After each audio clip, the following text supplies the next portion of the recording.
تو یہ کبھی قول میں ہوتا ہے، کبھی فعل میں اور کبھی ترک میں۔ قول میں آپ کے اتباع کا مطلب یہ ہے کہ آپ کے اقوال سے مستنبط شرعی احکام، واجب، مندوب، محظور، یہ قوسین میں ہے وضاحت کے لیے، یعنی اقوال، آپ کے اقوال سے مستنبط شرعی احکام کے مطابق عمل کیا جائے۔ فعل و ترک میں اتباع کا معنی یہ ہے کہ ہر وہ عمل جس کو آپ نے انجام دیا ہے یا اس سے پرہیز کیا ہے، ان دونوں میں پیروی کی جائے۔ ہم نے اتباع میں وہی دو شرطیں لگائی ہیں جو اقتداء میں لگائی تھیں، کیونکہ اگر آپ نے روزہ رکھا اور ہم نے اس کی جگہ نماز پڑھ لی، یا آپ نے واجب روزہ رکھا اور ہم نے اس کو نفلی بنا لیا، یا روزہ رکھا لیکن یہ نیت کار فرما نہیں تھی کہ نبی اکرم نے اسے رکھا ہے، تو ان سارے احوال میں ہم آپ کے متبع نہیں ہوں گے۔ الاحکام آمدی، جلد نمبر 1، صفحہ نمبر 172۔ جہاں تک تأسی اور متابعت کا زمانی و مکانی تعلق ہے تو اس بابت آمدی کہتے ہیں، اگر نبی صلی اللہ علیہ وسلم نے کسی جگہ یا خاص وقت میں کوئی کام کیا ہے تو اس میں اقتداء یا تأسی کو کوئی دخل نہیں ہے۔ یہ فعل چاہے مکرر واقع ہوا ہو یا ایک بار، ہاں اگر کوئی دلیل ہے جو اس جگہ یا وقت میں عبادت کی تخصیص کرتی ہے تو اس میں اتباع کرنا ہوگی۔ جیسے حج کے لیے عرفات کی تخصیص، نماز کے لیے اوقات کی تخصیص اور رمضان کے روزوں کی تخصیص۔ اس کی اہمیت اس اعتبار سے نمایاں ہوتی ہے کہ فعل کی صحت یا عدم صحت کا زمان و مکان سے گہرا تعلق ہے۔ کسی وقت یا جگہ میں واقع ہونے والا فعل سنت ہوگا یا بدعت، اور اس کا کرنے والا متبع ہوگا یا مبتدع۔ متبع پیروی کرنے والا، مبتدع بدعت اختیار کرنے والا۔ جب ہمیں یہ بات معلوم ہو جائے کہ شارع نے کسی خاص عبادت کی ادائیگی کسی خاص وقت یا جگہ میں کی ہے اور ہم بھی خصوصی طور پر اس جگہ یا وقت میں اس عبادت کی ادائیگی کریں تو ہم متبع مانے جائیں گے۔ اس کے برعکس اگر ہم کسی خاص وقت یا جگہ میں کسی ایسی عبادت کا قصد کریں جس کی تخصیص شارع سے ثابت نہیں ہے تو ایسی صورت میں ہم بدعتی ہوں گے۔ اس کی وضاحت شیخ الاسلام ابن تیمیہ رحمہ اللہ یوں کرتے ہیں، متابعت یہ ہے کہ نبی صلی اللہ علیہ وسلم نے جو کام کیا ہے اسی کے مانند کیا جائے اور اس کے کرنے میں وہی نظریہ کار فرما ہو جو نبی صلی اللہ علیہ وسلم کے یہاں تھا۔ اگر کوئی کام آپ نے عبادت کے طور پر کیا ہے تو ہمارے لیے اسے عبادت کے طور پر کرنا مشروع ہوگا۔ اگر آپ کسی وقت یا جگہ میں خصوصی طور پر عبادت کرتے تھے تو ہم بھی ویسے ہی کریں گے۔ جیسے آپ خانہ کعبہ کا طواف کرتے تھے، حجر اسود کو بوسہ دیتے تھے، مقام ابراہیم کے پیچھے نماز پڑھتے تھے، مسجد نبوی میں ایک کعبے کے پیچھے قصدن جا کر نماز پڑھتے تھے، قصدن صفا و مروہ پر چڑھتے تھے اور وہاں دعا کرتے تھے، اسی طرح عرفہ اور مزدلفہ میں جاتے تھے۔ اس کے برعکس اگر آپ نے اتفاقی طور پر کوئی کام کیا ہے، جیسے کسی جگہ پڑاؤ ڈالا اور وقت ہونے پر یہاں نماز کی ادائیگی کی، لیکن اس جگہ کی خصوصیت کی وجہ سے آپ نے نماز نہیں پڑھی تھی، تو اگر ہم خصوصی طور پر اس جگہ آ کر نماز پڑھیں یا پڑاؤ ڈالیں تو اس میں ہم آپ کے متبع نہ ہوں گے، بلکہ یہ وہی بدعت ہے جس سے حضرت عمر نے روکا تھا۔ مارور بن سوید روایت کرتے ہیں کہ ایک بار حضرت عمر ایک کے ساتھ میں سفر میں تھا، انہوں نے فجر کی نماز ادا کی، پھر ایک جگہ آپ تشریف لائے، اس کے بعد لوگ ان کے پاس آنے لگے اور کہنے لگے یہاں پر نبی صلی اللہ علیہ وسلم نے نماز پڑھی ہے۔ حضرت عمر نے کہا کہ اہل کتاب اس لیے ہلاک ہوئے تھے کہ اپنے انبیاء کے آثار کو تلاش کر کے اس مقام کو گرجا گھر اور کنیسہ بنا لیا تھا۔ اگر کسی کی نماز باقی ہے یا نماز کا وقت ہو گیا ہے تو وہ یہاں نماز پڑھے، ورنہ چلتا بنے۔ اقتضاء الصراط المستقیم ابن تیمیہ جلد نمبر 2 صفحہ نمبر 44۔ نبی صلی اللہ علیہ وسلم نے اس مقام پر کسی خصوصیت کی بنا پر نماز نہیں پڑھی تھی، بلکہ آپ نے اس وجہ سے نماز ادا کی تھی کہ آپ یہاں اترے تھے۔ حضرت عمر نے یہ محسوس کیا کہ یہ فعل صورتاً آپ کے فعل کے مشابہ ہے، لیکن قصد و ارادے میں مختلف ہے اور یہ مطابعت نہیں ہے۔ اس مقام پر خصوصی طور پر جا کر نماز پڑھنا اہل کتاب کی اس بدعت کے مانند ہے جس کی وجہ سے یہ لوگ ہلاک ہوئے تھے، اور ہماری شریعت میں یہود و نصارہ کی مشابہت سے روکا گیا ہے۔ اس طرح اس کا کرنے والا صورت اور شکل میں نبی صلی اللہ علیہ وسلم کی مشابہت اختیار کرتا ہے، لیکن قصد و ارادہ میں یہود و نصارہ کے مشابہ ہے۔ القاعدۃ الجلیلہ ابن تیمیہ صفحہ نمبر 105-106۔ نبی صلی اللہ علیہ وسلم کے افعال اصولیوں کے یہاں بنیادی طور پر افعال نبی کی 3 قسمیں ہیں۔ نمبر 1 جبلی افعال یعنی فطری افعال، جیسے اٹھنا، بیٹھنا، کھانا، پینا وغیرہ۔ آپ اور آپ کی امت کے حق میں یہ امور مباح ہیں۔ اس قسم کے افعال میں تعصی اور اقتداء واجب نہیں ہے۔ جمہور اہل علم کا یہی موقف ہے۔ ارشاد الفحول علامہ شوکانی صفحہ نمبر 35۔ ہاں، اگر ان جبلی افعال کی ہیئت اور کیفیت کے سلسلے میں سنت سے کوئی رہنمائی ملتی ہے تو اس کا حکم اباحت سے وجوب یا ندب کی طرف منتقل ہو جائے گا، جیسا کہ فقہا کے ہاں یہ بات معلوم اور معروف ہے۔ مثال کے طور پر داہنے ہاتھ سے کھانا کھانا، بیٹھ کر پانی پینا، داہنے کروٹ سونا وغیرہ۔ بعض لوگوں کا کہنا ہے کہ اس قسم کے افعال میں نبی کی اقتداء مندوب ہے۔ حضرت عبداللہ بن عمر رضی اللہ عنہما اس قسم کے افعال کا تتبع کرتے تھے اور اس قبیل کی جتنی چیزیں آپ سے صادر ہوئی ہیں اس کے اتباع میں بڑے حریص تھے، بھلے ہی آپ نے اس فعل کو اتفاقاً کیا ہو، اس کا قصد و ارادہ نہ کیا ہو۔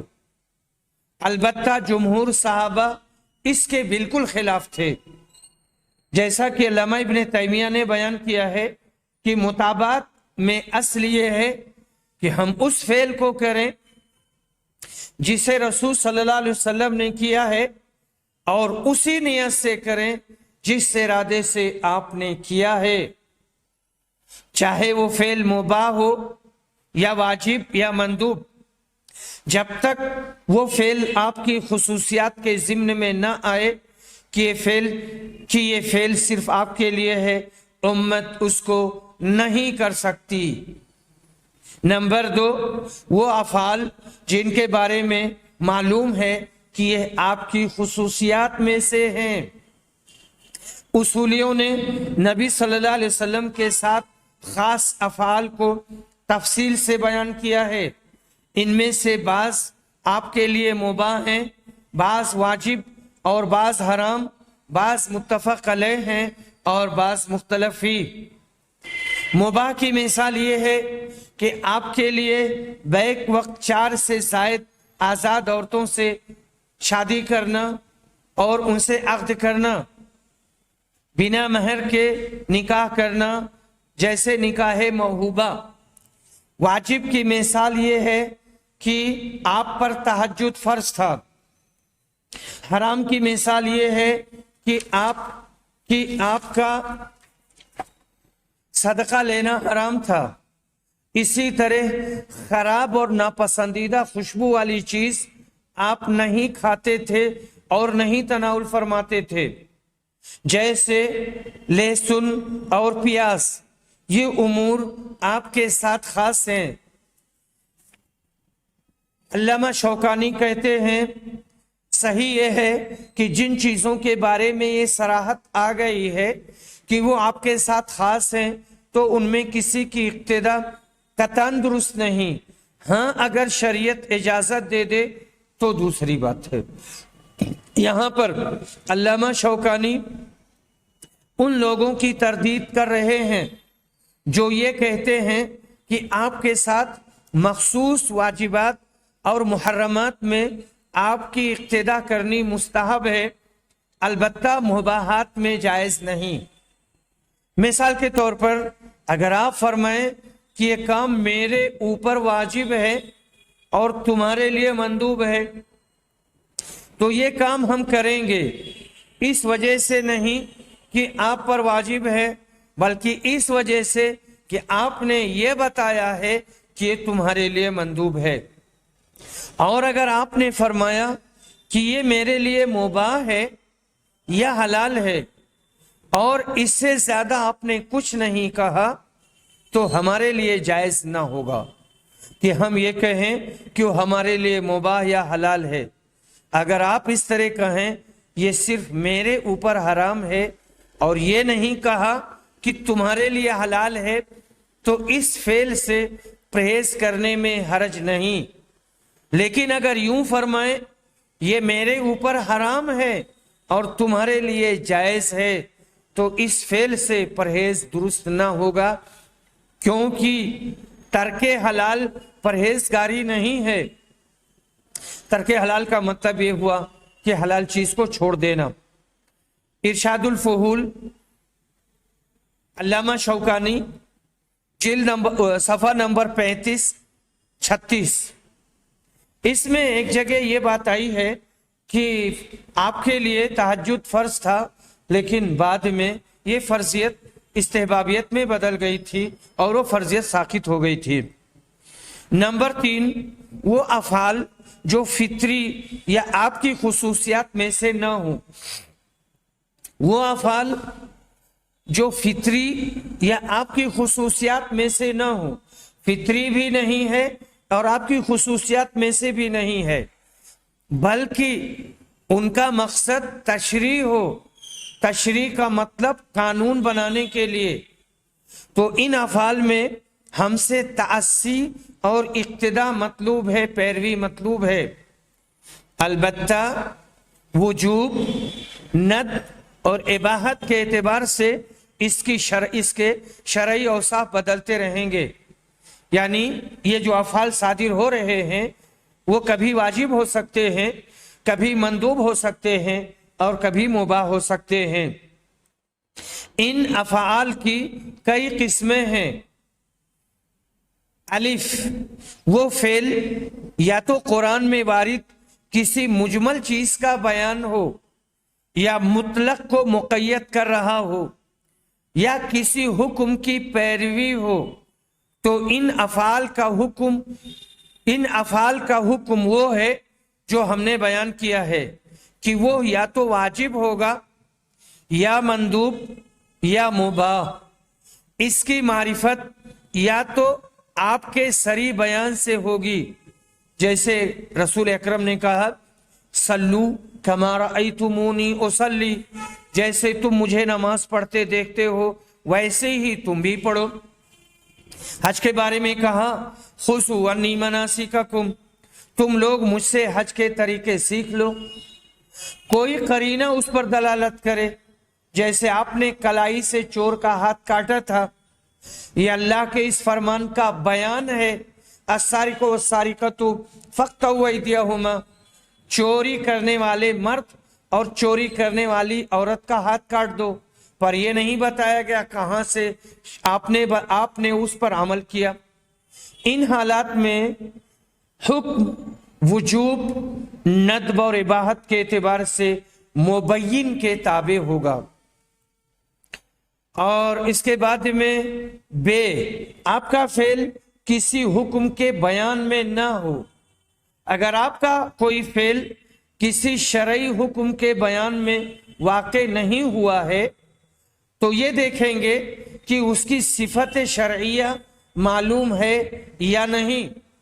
شرعی صفت اگر وجوب، ندب اور اباحت کے اعتبار سے اس کی صفت معلوم ہے تو اس میں امت آپ کے مثل ہے، یہی رائے راجح اور صحیح ہے، جیسے کہ علامہ شوکانی نے اس کی صراحت کی ہے ارشاد الفحول صفحہ نمبر 36۔ قرآن اور افعال صحابہ میں اس کی دلیل موجود ہے۔ اللہ تعالیٰ نے فرمایا ہے وَمَا آتَاكُمُ الرَّسُولُ فَخُذُوهُ وَمَا نَهَاكُمْ عَنْهُ فَانْتَهُوا، اور رسول تم کو جو کچھ دیں اس کو لے لو اور جس سے روکیں اس سے رک جاؤ۔ نیز فرمایا لَقَدْ كَانَ لَكُمْ فِي رَسُولِ اللَّهِ أُسْوَةٌ حَسَنَةٌ، تمہارے لیے رسول میں عمدہ نمونہ ہے۔ صحابہ کرام نے مختلف مواقع پر آپ کے فعل سے حجت پکڑی ہے اور آپ کی اقتدا کی ہے۔ حضرت عمر نے حجر اسود کو بوسہ دیتے وقت کہا تھا کہ اگر میں نے رسول صلی اللہ علیہ وسلم کو تم کو چومتے ہوئے دیکھا نہ ہوتا تو میں تم کو بوسہ نہ دیتا۔ صحیح بخاری جلد نمبر 2 صفحہ نمبر 183۔ اگر فعل کی شرعی صفت مجہول ہو یعنی معلوم نہ ہو تو یا تو اس میں قربت کا قصد نمایاں ہو یا نہ ہو، یعنی یہ بات واضح ہو کہ ہاں یہ تقرب کے لیے کیا گیا ہے یا واضح نہیں ہے۔ اگر قربت کا قصد ظاہر ہے، جیسے 2 رکعت نماز پڑھ لینا اور اس پر مداومت نہ کرنا، تو یہ مندوب ہوگا، کیونکہ یہ کم سے کم رجحان کا فائدہ دیتا ہے۔ البتہ بعض لوگوں کا ماننا ہے کہ یہ واجب ہے، ارشاد الفحول صفحہ نمبر 38۔ اگر قربت کا قصد ظاہر نہ ہو بلکہ فعل مطلق ہو تو یہ ندب پر دلالت کرے گا، کیونکہ فعل سے اگرچہ قربت کا قصد ظاہر نہیں ہے لیکن قربت ہی کے لیے صادر ہوا ہوگا۔ آدمی کوئی کام کرتا ہے تو تقرب ہی کے لیے کرے گا، اور سب سے ادنا چیز جس سے تقرب حاصل کیا جائے وہ مندوب ہے۔ بعض لوگوں کا کہنا ہے کہ یہ اباحت پر دلالت کرتا ہے، کچھ دوسرے فقہا کا موقف یہ ہے کہ ہم توقف اختیار کریں گے یہاں تک کہ وجوب یا ندب پر دلالت کرنے والی کوئی دلیل آ جائے۔ یہ اتنی ساری باتیں تھیں رسول اکرم کے افعال کے سلسلے میں، ان کا جاننا اور سمجھنا بہت ضروری ہے۔ رسول کی اطاعت واجب۔ اللہ نے محمد صلی اللہ علیہ وسلم کو اپنی رسالت و نبوت کے ذریعہ ان کو منتخب فرمایا اور ان پر کتاب و حکمت نازل کی، ان کو اس بات کا حکم دیا کہ ان کی طرف جس چیز کی وحی کی جائے اس کا اتباع کریں اور اس کو لوگوں تک پہنچائیں۔ آپ نے رسالت کا حق بحسن و خوبی ادا کیا۔ اللہ نے بذات خود آپ کی صداقت کی گواہی دی ہے اور اس بات کی شہادت دی ہے کہ ان کو جو حکم دیا جاتا ہے اس پر عمل کرتے ہیں یہ ہدایت یافتہ ہیں اور اپنے متبعین کو حق کا راستہ دکھاتے ہیں۔ اللہ نے سورہ شورى میں فرمایا ہے وَكَذَلِكَ أَوْحَيْنَا إِلَيْكَ رُوحًا مِّنْ أَمْرِنَا مَا كُنْتَ تَدْرِي مَا الْكِتَابُ وَلَا الْإِيمَانُ وَلَكِنْ جَعَلْنَاهُ نُورًا نَهْدِي بِهِ مَن نَّشَاءُ مِنْ عِبَادِنَا وَإِنَّكَ لَتَهْدِي إِلَى صِرَاطٍ مُّسْتَقِيمٍ صِرَاطِ اللَّهِ الَّذِي لَهُ مَا فِي السَّمَاوَاتِ وَمَا فِي الْأَرْضِ أَلَا إِلَى اللَّهِ تَصِيرُ الْأُمُورُ سورہ شورى آیت نمبر 52-53۔ اور اسی طرح ہم نے تمہاری طرف روح کو اتارا ہے، اس سے پہلے نہیں جانتے تھے کہ کتاب اور ایمان کیا چیز ہے، لیکن ہم نے اسے نور بنایا اور اس کے ذریعہ اپنے بندوں میں جسے چاہتے ہیں ہدایت دیتے ہیں۔ بے شک تم سیدھے راستے کی طرف رہنمائی کرتے ہو اس اللہ کے راہ کی جس کی ملکیت میں آسمان اور زمین کی ہر چیز ہے۔ آگاہ رہو سب کام اللہ ہی کی طرف پلٹتے ہیں۔ آپ کی یہ ذمہ داری ہے کہ آپ دین کے مبلغ ہیں، عامر اور ناہی ہیں۔ عامر کا مطلب حکم دینے والے اور ناہی کا مطلب روکنے والے اور منع کرنے والے۔ صراط مستقیم کی طرف رہنمائی کرتے ہیں۔ جو آپ پر ایمان لایا وہ اللہ پر ایمان لایا، جس نے آپ کی اطاعت کی اس نے اللہ کی اطاعت کی، جس نے آپ کی باتوں کو قبول کیا اس نے اللہ کی باتوں کو قبول کیا۔ اسی لیے اللہ نے بندوں کو آپ کی اطاعت کا حکم دیا ہے اور ان پر آپ کے احکام کا اتباع اور خبروں کی تصدیق واجب قرار دی ہے، اور آپ کی مخالفت اور نافرمانی سے ڈرایا ہے۔ ہر وہ آدمی جو آپ پر ایمان رکھتا ہے اس پر آپ کی اطاعت کو فرض قرار دیا ہے۔ اللہ اور رسول صلی اللہ علیہ وسلم کے فیصلے کے بعد کسی بھی معاملے میں کسی مومن کو کوئی اختیار نہیں ہے ان کے حکم کے سامنے جبین نیاز خم کرنا ہوگا اور اسے من وعن قبول کرنا ہوگا۔ اس کے وجوب، تاکید، اہمیت اور فضیلت کی بابت قرآن میں بہت سی آیتیں وارد ہوئی ہیں، ان میں سے چند آیات کو ہم پیش کر رہے ہیں۔ سورہ انفال میں اللہ نے فرمایا یا ایھا الذین آمنوا اطیعوا اللہ ورسولہ ولا تولوا عنہ وانتم تسمعون۔ سورہ انفال آیت نمبر 20۔ ایمان والو اللہ کا اور اس کے رسول کا کہنا مانو اور اس کا کہنا ماننے سے روگردانی نہ کرو اور تم سن لیتے ہی ہو۔ نیز فرمایا یا ایھا الذین آمنوا اطیعوا اللہ واطیعوا الرسول ولا تبطلوا اعمالکم۔ سورہ محمد آیت نمبر 33۔ اے ایمان والو اللہ کی اطاعت کرو اور رسول کا کہنا مانو اور اپنے اعمال کو غارت نہ کرو۔ سورہ نور میں فرمایا وَإِن تُطِيعُوهُ تَهْتَدُوا وَمَا عَلَى الرَّسُولِ إِلَّا الْبَلَاغُ الْمُبِينُ۔ سورہ نور آیت نمبر 54۔ اگر تم رسول کی اطاعت کرو گے تو ہدایت پاؤ گے، رسول کے ذمہ تو صرف صاف طور پر پہنچا دینا ہے۔ اسی طرح فرمایا وَمَن يُطِعِ اللَّهَ وَرَسُولَهُ فَقَدْ فَازَ فَوْزًا عَظِيمًا۔ اور جو بھی اللہ اور اس کے رسول کی تابعداری کرے گا وہ عظیم کامیابی سے سرفراز ہوگا۔ سورہ نساء میں فرمایا یا ایھا الذین آمنوا اطیعوا اللہ واطیعوا الرسول واولی الامر منکم فإن تنازعتم فی شیء فردوه الی اللہ والرسول ان کنتم تؤمنون باللہ والیوم الآخر ذلک خیر واحسن تأویلا۔ اے ایمان والو اللہ کی اطاعت کرو، رسول کی فرما برداری کرو اور اپنے حاکموں کی۔ اگر تم کسی چیز میں اختلاف کر بیٹھو تو اسے اللہ یعنی قرآن اور رسول یعنی حدیث کی طرف پلٹا دو۔ اگر تم اللہ اور یوم آخرت پر ایمان رکھتے ہو یہ بہتر ہے اور اس کا انجام بہت اچھا ہے۔ وآخر دعوانا ان الحمد للہ رب العالمین۔